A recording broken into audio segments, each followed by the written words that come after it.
That's what the save the date's for. You get to save the date, you get your calendar out, you put it in your calendar. That's what the save the date's for. So why are you mad that, oh, I lost the save the date and I don't remember when the wedding's at? That's your fault. Save the date when you get to save the date. Tales of a Bridezilla, aka my story on becoming a Bridezilla against my will. I saw a post in here asking if Bridezillas are born or made, and I thought I'd share my story. I am on mobile, so apologies for any formatting errors. Apologies, it's super long. For context, me and my FH are getting married in August. We recently debated on having a big wedding and reception versus eloping for a number of reasons. My grandma died 6 months before my engagement, and I could not fathom the idea of planning and having a wedding without her. Number 2, my dad is an abusive alcoholic. Oh, that sucks. And our whole family crashed and burned like 1 month before the engagement, and I went super LC. So no support from my dad, a lot of tension and hurt, plus no daddy-daughter dance. Oh, that's sad. That really is very sad. I work a very demanding job that I am very passionate about, so I did not want to spend a lot of time and energy planning a wedding. We ended up having a wedding and reception because my FH really wanted a wedding and reception. And in a way, I did too. Just the whole idea of planning was super overwhelming. And I was, still am, not in the best place mentally and emotionally, especially having experienced a lot of loss recently. Plus, my mom was really excited about it, and knowing she too had experienced a lot of loss and trauma, way worse than me. I wanted to do anything I could to make her feel better. However, there were 2 conditions I had. Number 1, I was very clear with my FH that this was not my wedding, it was our wedding, so we would both equally participate in the wedding planning and decision making. B, we would plan over a long period of time so we would not get too crazy. 1.5 years. It is also important to note that I am the first niece, grandchild, and cousin to get married on both sides of the family. Plus, I am the first person to get married in my friend group. So everyone is excited. Plus 10 for my wedding, which will come into play later. So I see kind of like, this is a lot of pressure on you. I get that. It's a lot of pressure. You're the first person to get married. You didn't really want a big wedding, but you're going to have one because your fiance had one. Okay, so we're laying the groundwork of what's going on here in the back of your head. Once again, we're talking about this person becoming a bridezilla against her will. So let's find out what goes on in the story. First instance, booking a wedding company. We decided to seek wedding packages where many things were included along with the venues to limit the number of vendors we would have to deal with. So I contacted a bunch of companies seeking a quote. The thing is, we had a very clear budget that we would not compromise on because we did not want to put ourselves in a bad spot financially because of the wedding. Very smart. You don't really want to start your marriage off with a whole lot of debt. Very smart. Well, let me tell you, getting an actual number of venues is next to impossible. They all want you to tour their venue, check their IG, tell them all about the wedding, etc. I tried to be polite at first, but then had to simply draw the line and tell them I do not want to waste my time and theirs if they are not within our budget. But it did not end there. Once I got the quote, I told them they were too expensive for us. They would not let it go. Oh yeah, that is frustrating. It was a bunch of calls, texts, emails trying to convince me to book them. Some would be polite and some just hype themselves, but others even resorted to shaming me for not caring about the biggest day of my life, telling me money comes and goes. I want to say something very controversial. The wedding is not the biggest day of your life. It is not. It is an event that joins 2 people together for the rest of their life. There are way more important days down the line than the wedding day. That's just a tool that wedding vendors use in order to guilt you like this person into spending a lot of money and giving them a lot of coin. And the wedding industry already is very inflated in their costs. And that's a whole nother conversation. I might rant about it some other time. After a 3-month search, we end up booking a company we both liked that worked within our budget. And once I got to tell these people I had already booked someone else, most of the pushing stopped. but one company continued to contact me speaking ill of the company we booked. Second incident, save the dates. As soon as the venue and company were booked, we sent save the dates, literally 1 whole year before the wedding. Well, 3 weeks after we sent the save the date, I got a temper tantrum from a family member because she had a trip planned and she wanted me to change my wedding. She told me how I always said my wedding would be in the fall and I was prioritizing my FH's family. Yes, I had always said I'd get married in October like my parents, but with the parents separating under the worst conditions, and since sister-in-law who lived in the other side of the world could only come over the summer, I was more than happy to send October to the curve. And I was not prioritizing FH's family. We were prioritizing immediate family over the extended family. Okay, that makes sense. Now, I have no issue with them missing the wedding, but to actually complain about me not asking her about their availability was so absurd to me. Plus, they had a whole year of heads up, rearrange the vacation if they really wanted to, which they did end up doing. Okay, it's problem solved. Number 3, the wedding attire shopping. Man, there's a whole bunch of stories talking about wedding attire shopping. There is more of this series of edits that I am putting them all here because they relate to finding my wedding dress outfit. Dress shopping was awful. I cannot imagine. As a guy, when I did my wedding, I found a tuxedo. It fit. It was good. I didn't have to go shopping for dresses and all that kind of stuff that ladies have to go through. I am convinced that if I ever go to, I am going to be trying on dress after dress for all eternity. For context, I am currently struggling with hormonal issues and went from 125 to 165 pounds in 6 months. Oh man, that stinks. So trying on clothes in general, but specifically wedding dresses, was super triggering. Originally, I wanted a secondhand dress since it's more eco and budget friendly. That's what my wife did. She went with a reused dress. She ordered it. It was cheap. I think it cost more for her to have it tailored than the actual dress cost. I searched for a couple of months and found nothing. I was at the weird mid-size range in which I am too big for average size, but too small for plus size, so I had to buy new. I went in with what I thought was pretty good budget, the equivalent of my currency, a US $1.5 to $2,000. Boy, was I wrong. They kept offering me dresses that were too expensive for me. $2,500, $3,000, etc. I kept turning them down because, again, I was sticking to my budget. Stick to your budget. That's good. Keep doing that. The lady helping me kept getting more and more rude to the point she undressed me with the door open in front of all of the staff, my mom and friends, including men. I almost cried. What? Wait, she undressed me with... I'll call the cops, sister. My goodness. That is completely inappropriate what that person did. I would sue. That's just me. I would sue.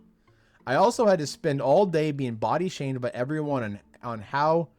and hearing how I had to lose weight when I knew I couldn't because there's something wrong with my body.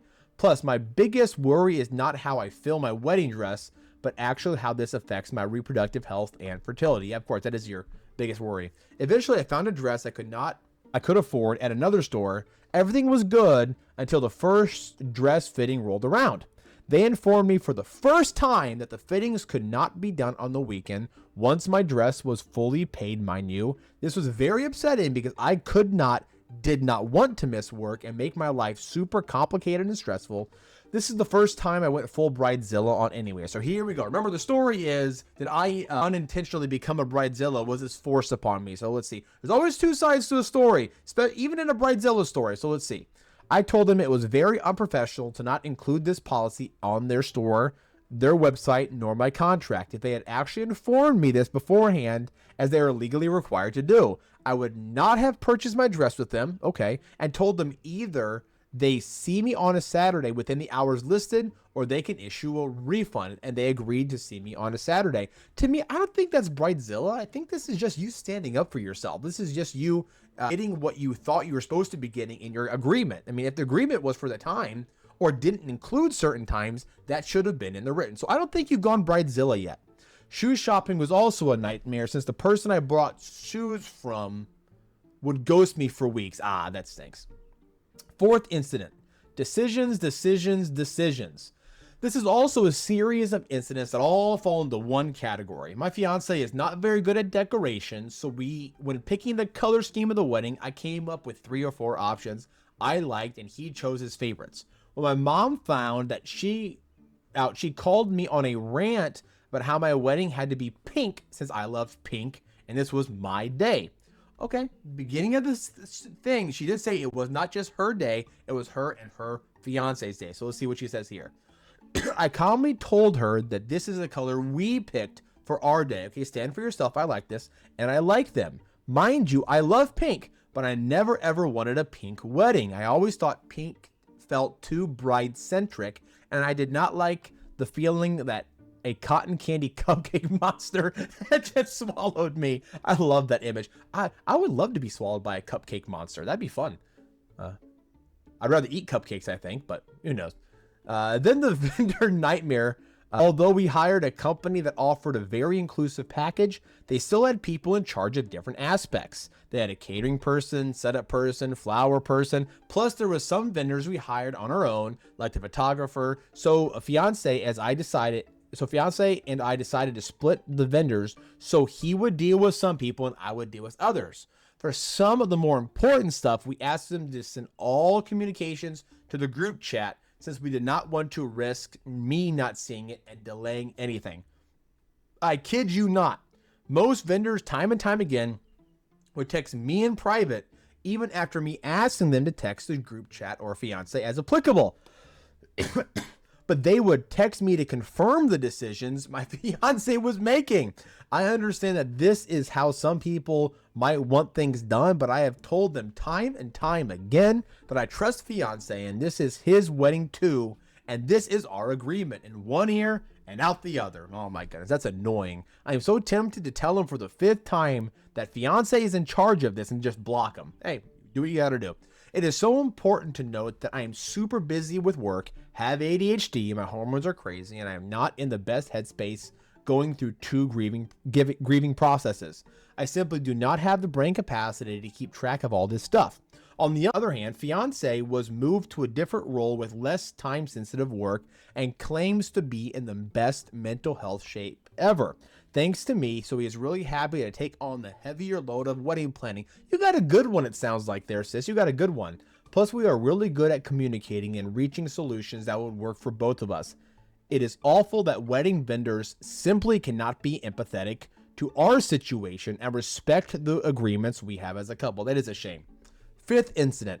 Last straw where we went full Bridezilla Groomzilla! Don't usually say Groomzilla and see what happened. Background. There was some things the package we got did not include and had been asking for recommendations for a month.